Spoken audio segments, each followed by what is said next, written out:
اقبال کے نزدیک زندگی کا مقصد صرف جینا نہیں بلکہ کسی مقصد کے لیے جینا ہے۔ جو انسان حالات کا رونا روتا رہے وہ کبھی حالات نہیں بدل سکتا۔ اقبال عمل کو شکایت پر ترجیح دیتے ہیں۔ ایسی عبادت جو کردار نہ بدلے صرف رسم بن کر رہ جاتی ہے۔ اقبال دین کو عمل سے جوڑتے ہیں۔ قوموں کی تباہی خاموشی سے شروع ہوتی ہے جب لوگ ظلم کو معمول سمجھ لیں۔ اقبال کے نزدیک اصل جہاد اپنے نفس کے خلاف ہے۔ یہی سب سے مشکل اور سب سے بڑا جہاد ہے۔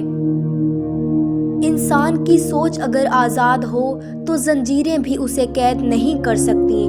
فکری آزادی اصل آزادی ہے۔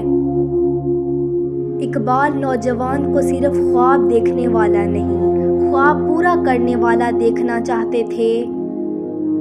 جو قوم اپنے ہیروز کو بھول جائے وہ دوسروں کے ہیروز کی غلام بن جاتی ہے۔ اپنی تاریخ زندہ رکھنا ضروری ہے۔ ایمان انسان کو اندھیروں میں بھی راستہ دکھاتا ہے، یہ دل کا چراغ ہے۔ اقبال کے نزدیک ناکامی بھی ایک استاد ہے جو انسان کو مضبوط بناتی ہے۔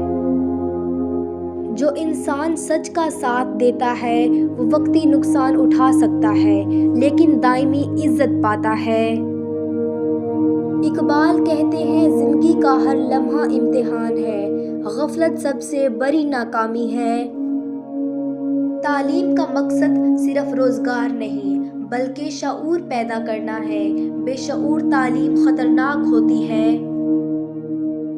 اقبال کے نزدیک امید وہ طاقت ہے جو ٹوٹے انسان کو دوبارہ کھڑا کر دیتی ہے۔